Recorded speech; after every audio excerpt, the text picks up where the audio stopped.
గత 20 సంవత్సరాల నుంచి చూసినా కూడా ఏ రోజు కూడా జనరల్ బాడీ వేస్తే సబ్జెక్టులే ఉండవు, ఆ గిఫ్ట్ ఇవ్వండి భోంచేసి వెళ్తారు అనే మాటలతో వ్యంగ్యంగా ఒక జీవిత సభ్యుల్ని గౌరవించే విధం లేకుండా ఎట్లా కావాలంటే అట్లా ముందు ఆయన పని చూసుకొని మేము రాసుకుంటానే పోమని ప్రయత్నం చేస్తున్నాడు. అయితే ఈసారి మొన్న 30/11/24 వాళ్ళకి టైం అయిపోయింది. ఆ రోజు నుంచి వాళ్ళు ఎన్నికలు పెట్టాలా మేము అడుగుతున్నాం. ఇప్పుడు 2 సార్లు వాయిదా వేశాడు. 2 సార్లు ఎన్నికలని చెప్పడం, వాయిదాలు పడ్డం, అది ఏ కారణం చేతనైనా కూడా వాయిదాలు పడ్డాయి. కొత్తగా ప్రెసిడెంట్ లేడు, సెక్రటరీ లేడు, ఇన్ఛార్జి సెక్రటరీ కూడా లేడు. వీళ్ళు ఎవరు లేకుండా కమిటీ వాళ్ళు 4 కూర్చొని 13వ తారీఖు పెడతాం, ఏప్రిల్ 13వ తారీఖు జనరల్ బాడీ సమావేశం పెడతాం, అందరు రండి అని చెప్పారు. మేము 23వ తారీఖు పెట్టాం. సరే మీరు గౌరవంగా మీరు 13వ తారీఖు ఏప్రిల్ 13 పెడతానన్నారు కాబట్టి మేము రావడానికి సిద్ధంగా ఉన్నాం. మేము 23 పెట్టిన మీటింగ్ని మేము 13కు మారుస్తున్నాం. మీరు కానీ పెట్టకపోతే మేము ఆ రోజు సభ జరిపి ఎన్నికలు జరుపుకుంటాం. ఎట్టి పరిస్థితుల్లో 11వ తారీఖు మీటింగ్ జరుగుద్ది.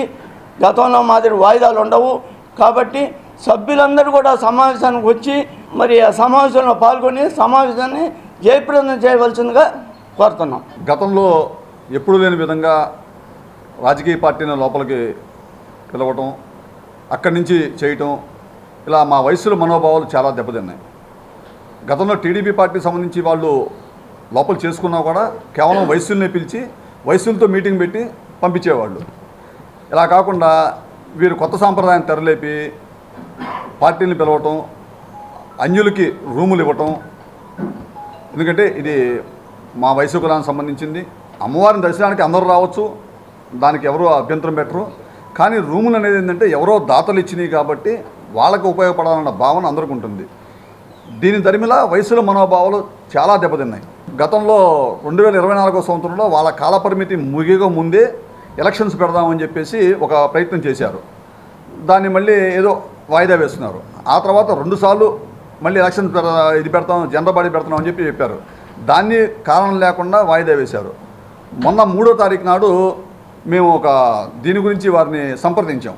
మాకు దేవస్థానంలో కళ్యాణ మండపం కావాలండి, ఒక ఫంక్షన్ చేసుకోవడం నిమిత్తం సంప్రదిస్తే లేదు, ఆ రోజు మీటింగ్ ఉంది, మాకు ఖాళీ లేదని చెప్పారు. ఆ రోజు మీటింగ్ జరపలా. దేవస్థానంకి వచ్చే ఆదాయం కూడా పోయింది. వాళ్ళు ఆ ఫంక్షన్ బయట చేసుకున్నారు, ఆదాయం బయటికి పోయింది. ఇలా ప్రతిసారి మీటింగ్ వేస్తానని చెప్పడం, మీటింగ్ వేయకుండా ఉండటం, కాలయాపన చేస్తూ నడిపిస్తూ ఉన్నారు. జనవరి 4వ తారీఖు 6వ తారీఖు ఇరువురం కలిసి రిక్విజేషన్ నోటీస్ ఇచ్చాం. ఆ నోటీస్కి 15 రోజుల వ్యవధిలోపు సమాధానం చెప్పండి అని చెప్పేసి దానిలో రాశాము. 140 మంది పైపెచ్చు సభ్యులు సంతకాలు పెట్టి ఇస్తే కనీసం జీవితకాల సభ్యులకి కనీస సమాచారం తెలపాలి. ఇప్పుడు జీవితకాల సభ్యులు అందరూ బైలా నిబంధనల ప్రకారం మేము ఇచ్చింది మొత్తం ఏది ఇదిగా ఇవ్వలేదు. బైలా నిబంధనల ప్రకారం ఇస్తే దానికి మాకు సమాధానం ఇంతవరకు మాకు తెలియపరచలేదు. మొన్న 4వ తారీఖు నాడు 5వ తారీఖు నాడు మేము కూర్చొని చర్చించుకొని ఇక లేదని చెప్పి మేము ఒక మీటింగ్ పెడదామని 23వ తారీఖున డిసైడ్ చేసుకున్నాం. 16 కానీ 23 అనుకుని 23 డిసైడ్ చేసుకున్నాం. మేము డిసైడ్ చేసుకొని మేము వాట్సాప్ల ద్వారా మెసేజ్లు పంపించిన తర్వాత దేవస్థాన కమిటీ వాళ్ళు ఒక మీటింగ్ పెట్టి ప్రెస్ మీట్ పెట్టి ఇది సంగతిని చెప్పారని చెప్పి మాకు మీడియా ద్వారా తెలిసింది.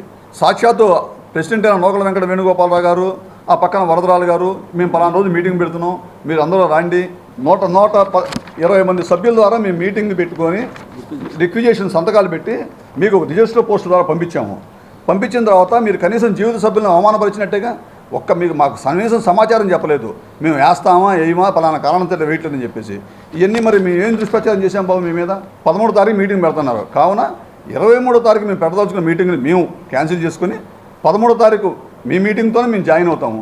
ఒకవేళ మీరు 13వ తారీఖు మీటింగ్ మీరు కండక్ట్ చేయకపోతే అదే దేవస్థాన ప్రాంగణంలో మీరు చెప్పిన టయానికి మేము మీటింగు ఈ రిక్రియేషన్ సభ్యులు మిగతా జీవితకాల సభ్యులు మొత్తం కూడా మీటింగ్ పెట్టుకుంటాము. జనరల్ బాడీ మీటింగ్ పెట్టి జనరల్ బాడీ మీటింగ్ చర్చించుకున్న తర్వాత ఎన్నికలు జరుపుకోవటం అయితే ఎలా చేయడం అనేది ఆలోచించుకొని చేసుకోవాలి. మరి బూర్ల నరసింహరావు గారిని మరి ఏ కారణం చేత తొలగించారో తెలియదు. కారణం ఏం చెప్పారంటే వారు 10 రోజుల పాటు ఏదో ఊళ్ళో లేరన్నారు. మరి ఇప్పుడు మీరు ఇన్ఛార్జ్ సెక్రటరీగా పిలువబడుతున్న వక్కలట గంగాధర్ గారు ఈ రోజు వరకు కూడా దేవస్థానానికి వచ్చిన దాఖలాలు మాకు ఎక్కడా కనపడలేదు. వారు హైదరాబాద్లో నివాసం ఉంటారు. మరి ఇప్పుడు ప్రెసిడెంట్ గారు 15 రోజుల నుంచి వారికి ఏదో పని ఒత్తిడి వల్ల వారు రాలేకపోయారు. మరి నిన్న మీటింగ్లోకి వచ్చేటికి ప్రెసిడెంట్ గారు లేరు, సెక్రటరీ గారు లేరు, ఇన్ఛార్జి సెక్రటరీ మీరు అనుకుంటున్న ఇన్ఛార్జి సెక్రటరీ గారు కూడా లేరు. మరి కమిటీ సభ్యుల చేత మీటింగ్ పెట్టించారు. మరి ట్రెజరర్ గారిని వెనకాల ఎక్కడో మూల కూర్చోబెట్టారు. మామూలుగా పాలకవర్గం ఏంటంటే treasurer, president, secretary, joint secretary, vice president వీళ్ళు ముఖ్యులు. దాని తర్వాత పాలకవర్గం వస్తుంది. మీరు మాట్లాడించిన ఇద్దరు కూడా పాలకవర్గ సభ్యులు తప్పితే ప్రెసిడెంట్, సెక్రటరీ, ఇన్ఛార్జీలు కాదు వాళ్ళు. మరి వాళ్ళకి ఏ విధమైన పరిమితి ఉంది, ఏ విధమైన అధికారం ఉందని మాకు తెలియట్లేదు. మీరు కావున మీరు చేసేది సవ్యంగా చేసి ఎలక్షన్ జరపమని చెప్పి జనరల్ బాడీ పెట్టి ఎలక్షన్ జరపమని చెప్పి కోరుకుంటున్నాము.